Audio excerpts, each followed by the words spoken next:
Hello and welcome to episode 102 of the Game Pit. I'm Sean and I'm finally in Essen, Ronan. Yes, indeedy. Welcome everyone. This is a battle report live from Spiel 2017 in Essen. We didn't get one out to you last night. To be honest, we didn't play anything, Sean. We've struggled to play games at all, really, this Essen, Ronan. It's been a different experience. It's been a business trip, I'd say, almost. We've been going around meeting so many people, publishers, designers. We've been on a Dice Tower booth and all that sort of thing. So we have got together 6 plays to discuss with you that we've managed over the last couple of days. So we thought we'd pop out some sort of an episode. The play-in is going to be coming in the next couple of weeks, Sean. Yeah, we're going to be going through all the games that we've picked up in Spiel and getting out some of the pit stop videos and looking into them in more depth in the actual podcast. There's a couple of pit stops going out tonight. We only managed to film 2 in the halls due to, again, the number of appointments we had, but we filmed another 1 or 2 and they are out there for Tokyo Highway and Ikazu and Okanagan, which I'm going to talk about in this episode anyway. So if you want more of, and these are literally 1 or 2 minutes long, just to give you an overview of the components, what have you, head to YouTube and check out our channel, because that's where we are. Sean, should we crack into reviews quick? Let's do it, Ronan. I'm going to start off with a very, very light little family game. It's Sticky Chameleons from Yellow, and essentially what you do in this is you're going to roll 2 dice, and they're going to give you the colour and insect and that you're going to have to choose from. There's a pile of cardboard insects on the table, and you've got these sticky tongues, and you're going to be flicking these tongues at the table trying to pick up your insect. And it's as simple as that, Ronan. That was a full rules explanation. The halls were really busy today for a Friday. Just busier than I think I've ever seen a Friday. Generally, Thursday felt like a Friday. Friday felt like a Saturday. So God knows what Saturday's going to be like. Oh, we're not going to find out, so that's okay. So it was really hard to get demos in this morning because the place was so busy, but we did see this spare table with Sticky Chameleons on it. We always give it a go. It was on my radar, Ronan. Really? I'd heard that it's a lot of fun, and I think it was. I think we started off. I think you had your reservations for sure. No thinking about it. I had my reservations. And not only us were laughing while we were playing, but people were actually laughing at us. At our incompetence, we drew a crowd. I had 1 insect to pick up. Ronan and Eleanor left me alone to pick it up. I was still there for about 2 minutes, just flicking this thing up the floor. People were like, what is he doing? More and more small children gathering and pointing, clutching at their mothers. Why can't he get it? It's right there. It was a load of fun flicking out those tongues.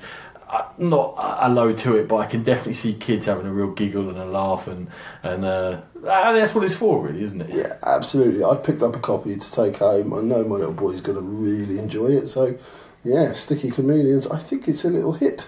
Nice. Very good. Cool. Ronan, what's yours? I stuck around in the kids' area, Sean, and I got to play Ikazu by Haber, designed by Michael Feldkotter. And the theme of this one is one of the Haber sort of more grown up, not tiny kids, yellow box games, the ones they've been doing like Karuba. And you're worshipping a sacred waterfall in some way, shape or form. And what you're really doing is you're trying to place gems of your colour in various columns. And there's only ever 5 columns available at once. And in order to place your gems into these columns, you've got to play cards out of your hand. On your turn, you can either draw 4 cards or play them to place a gem.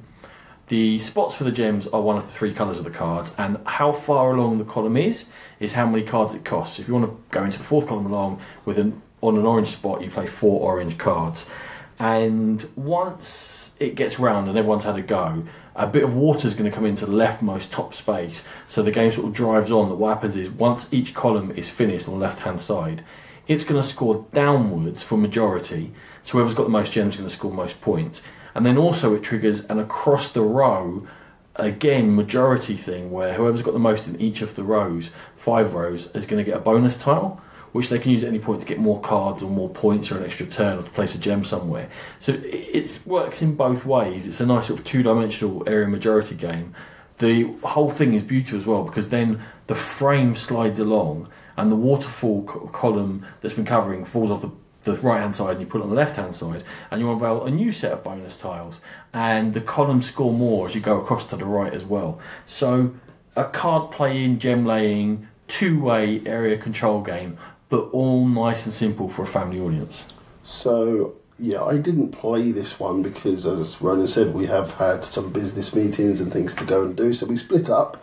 I didn't get to play it, but Ronan, what I want to ask you really is, Habba have got sort of two directions they're going at the moment. They're going that more family audience with slightly deeper games that may interest gamers as well, and they've obviously got their straight-up kids range. Where did this one sit? It has some gamerly stuff in there, but I think it's far too light for actual gamers. You know, you've got like the simple but clever idea of Karuba that gamers can play. I think what they've done with Ikwazu is it's much more an introduction for kids into gaming mechanisms that are used in more complex games. Whereas for a gamer, they're just going to be straight up too light. So what age of child do you think should be playing this or looking to play it? It's always hard, isn't it? Because everyone's kid's a genius. So for my kids, 2 months.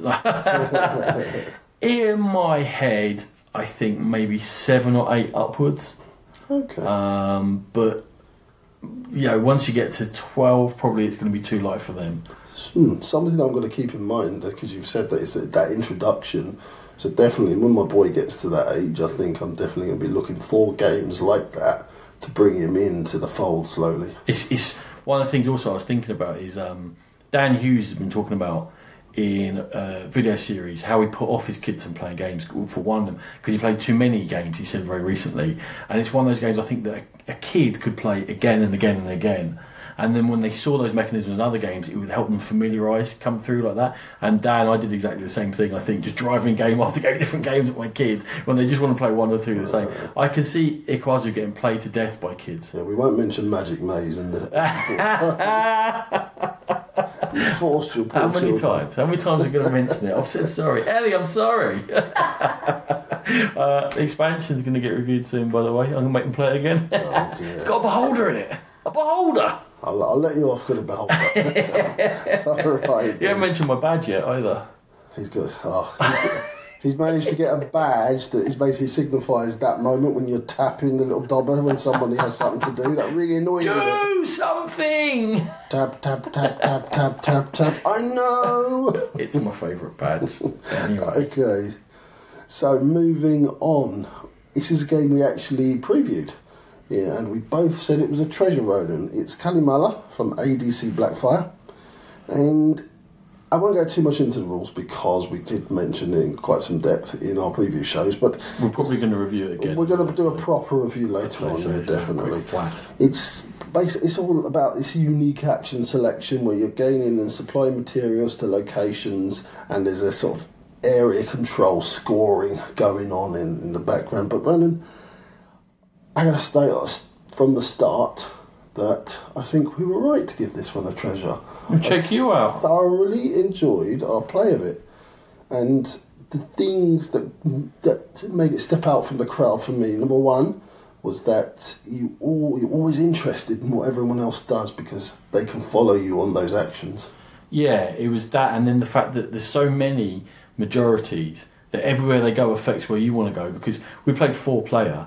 And the first 3 players everywhere score some points. So almost every cube's important. Because even when someone having 1 or 2 somewhere, you think, hold on, there's no one in there. Just 1 cube in there is going to grab me a point. And it turned out for the other 3 players, not me, to be quite a tight game as well, where 1 or 2 cubes here and there made a difference. But it didn't make like a random figure difference. It felt like you were in control. So you were following the actions, following the cubes. You were always engaged, and it was quicker than we thought it might be. Way quicker, yeah. It really accelerated towards the end, didn't it? Yeah, so under 90 minutes, 4 players. Absolutely. We kind of knew the rules. But we had an inkling, but we weren't, went through the rule book again, so it was, it wasn't completely smooth to start. Yeah, and what I also noticed, that there were different routes to where people got, like, as Ronan said, 3 of us were very tight. It's alright, we don't mention that. But we all kind of took different paths, where Eleanor scored within the game itself, and she was concentrating on getting those points on the board, and we had to sort of play catch up. Puri was chaining things together, and I was just going for separate areas where I thought end of game scoring might be. So it was interesting that we both played it in slightly different ways. All 3 of us played it in slightly different ways, but we still came quite close at the end. I can't add anything to that. Got nothing to say. You look like you're all playing very well from the back. And I think that's another interesting element, is that you've got to watch what everyone's doing, because you're trying to decipher what their end of game scoring is. Yeah, you've got some opening game scoring and mostly hidden. But it's not that hidden. Yeah, it's kind of, okay, you're piling into Hamburg, Sean. I wonder what your card says. And the in-game scoring cards are slightly more than the in-game scoring. Yeah, it went together really well. I think we're probably going on even too long, because we're going to talk about it again when we're pissed off about all the rest of it. We're going to review this later, but that was great first impression, I'd say. Absolutely. Yeah, very good. Kalimala, that is from ADC Blackfire. Okay, the fourth game is Okanagan, Valley of the Lakes, designed by Emmanuel Orne and Matago Games. It's a tile layer in which the tiles have got 4 different terrains on them. They look like Walnut Grove tiles, so they might cover 2 or 3 or 4 sides or what have you. You might not have all 4 terrains, and when you're putting them down, you have to match the terrains up. And within the terrain also, there are various resources. There are 3 different levels of resource in there, and when you lay a tile, you're going to lay one of your buildings on there as well. And the buildings come in 3 different types, and they have 3 strengths, 1, 2 or 3, because there's an area control thing going on. But they also, your level 1 will help out with all the terrain that's visible on that tile. So whenever they get resolved, you'll have 1 strength added to them. The long one, the level 2 one, goes on a border and will help with a maximum of 2 terrains. But the level 3 one, the house, will help you with only 1 terrain, but it's level 3, it's the strongest one. And when a terrain gets completely finished off, like a city in Carcassonne, because every tile layer you have to refer to Carcassonne once, it's in the rules. Once it gets closed off, you then compare everyone's strengths in that bit of terrain, and the strongest is able to claim resources equal to whatever their strength is, and take them. But anyone who's lost gets to draw the top tile from one of the 3 tile piles you can draw from, and they all have different actions on the back and some sort of bonus that lets you either nick resources from other people, or there are gold cards, and whoever has the most of them scores some points at the end of the game, or swap resources around, so you get like a bonus of being the loser but a rake of resources for being the winner. And that might sound interesting. The reason you're collecting all the resources is because you get dealt 5 contracts at the beginning of the game, you keep 3 of them, you go halfway through and everyone's used more than half their buildings, you draw another 2 and you keep 3 out of those 5. And you can score contracts multiple times. So I have a contract that, say, scored for 3 miners. If I had 9 miners, it scored 3 times. So that's what all the point scoring is.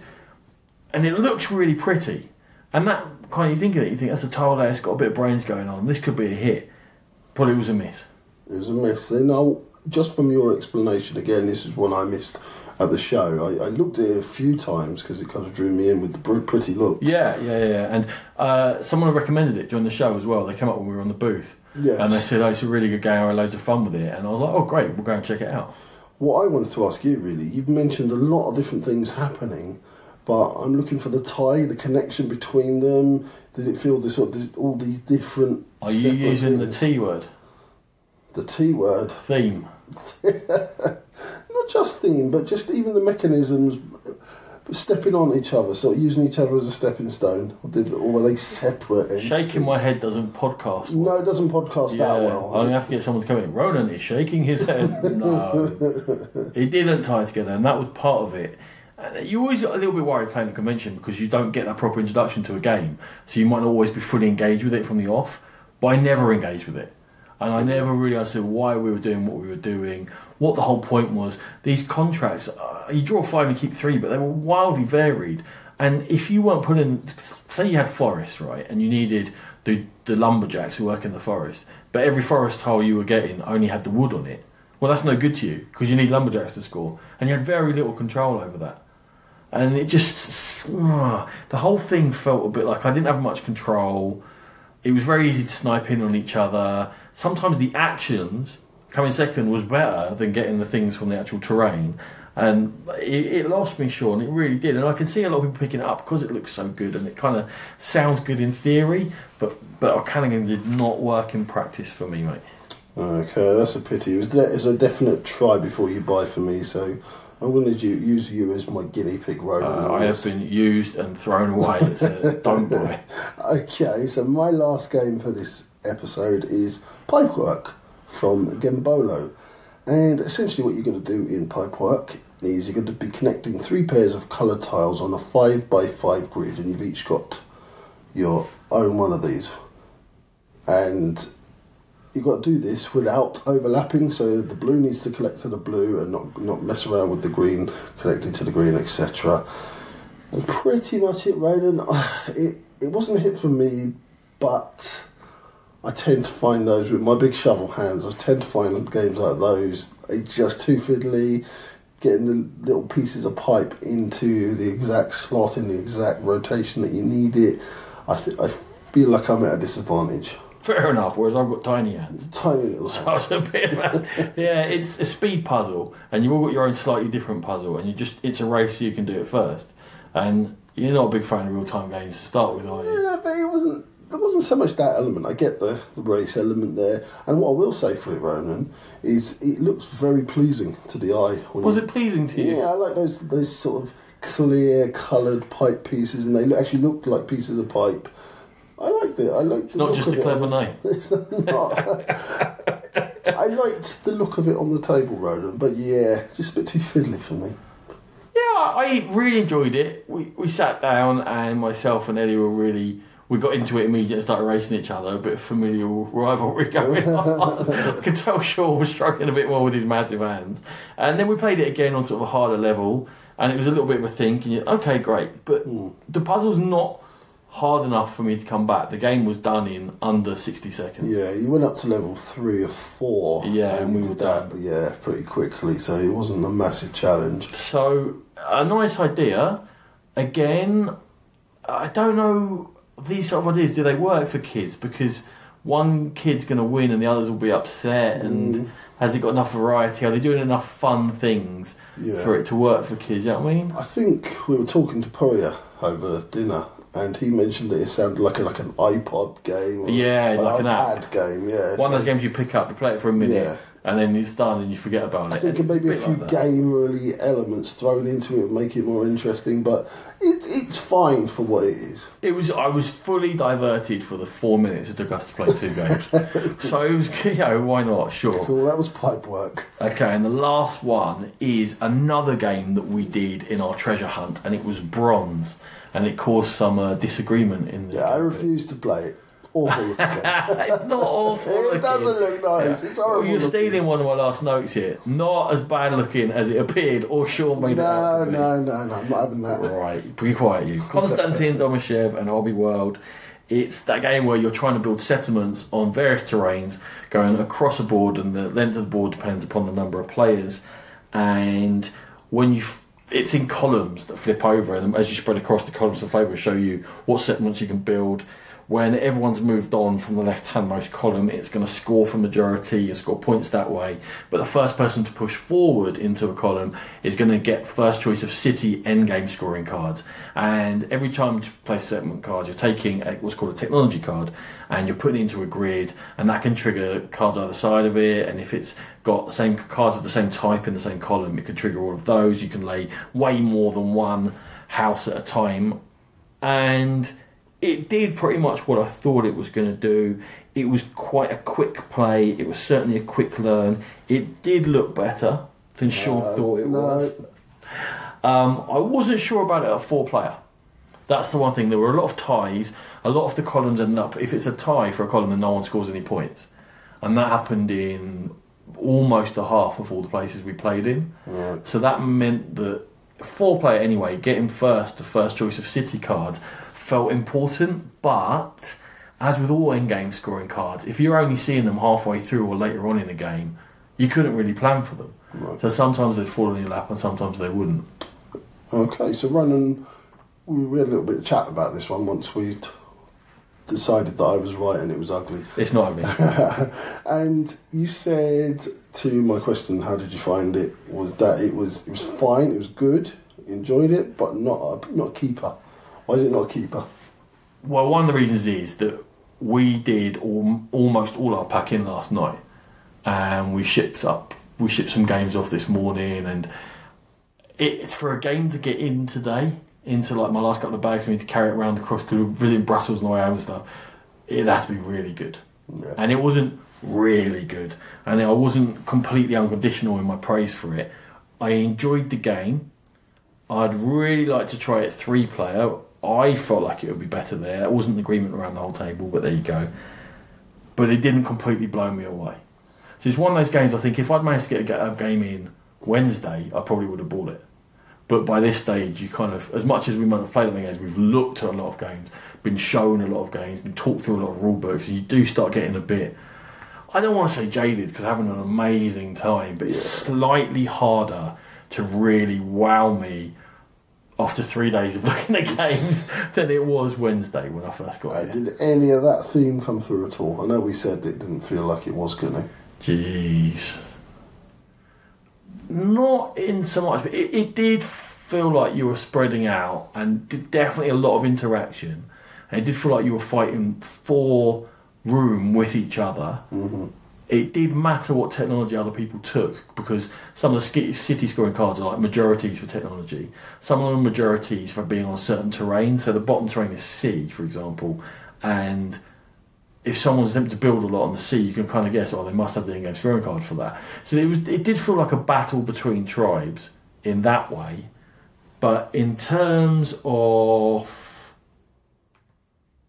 actually, did I feel like I was building up, bits of whether technology, were they thematic? Did I feel like I was building up bits of civilization? Not so much. Okay. I don't know if that made sense. It didn't tell the story of my own civilization. It told the story of a struggle between civilizations. Okay. So there you go. So bronze was good, but not fantastic, Sean. Okay, well that's everything for today, and as Ronan said at the top of the show, we will be looking to come back with plenty of reviews from all the games we've picked up over at Essen. There's going to be plenty of pit stops coming up in the very near future. And we're off to Eastbourne, Ronan, in the near future to get some more games played. We are. Third weekend in November will be in Eastbourne. You can still get tickets. Yeah, meetup.com/London. Meetup.com/London and board. £10 a ticket for the whole weekend. Couldn't ask for better. And the next big con after that will be Aircon in March. Absolutely. We've already booked our accommodation, so we are definitely going. Have you booked 1 or 4 rooms? I may have done a slight faux pas with my hotel booking for Essen. I booked literally just after the last Essen, and I managed to book 3 rooms, of which I forgot about, and then booked another room later on earlier on in this year. You like to spread out. You need a shoe room, you need a tie room. As you said, I was kind of like Michael Jackson booking a whole floor of a hotel. Anyway, we're just spiralling into Spiel nonsense now. Thank you very much for joining us, everyone. Thank you, Ronan. Thank you, Sean. And as always, we are very proud members of the Dice Tower Network. Go there for gaming goodness galore. And email us on thegamepitpodcast@gmail.com. And we are also on Board Game Geek with our guild. So thank you very much for listening. Music by E. Aaron.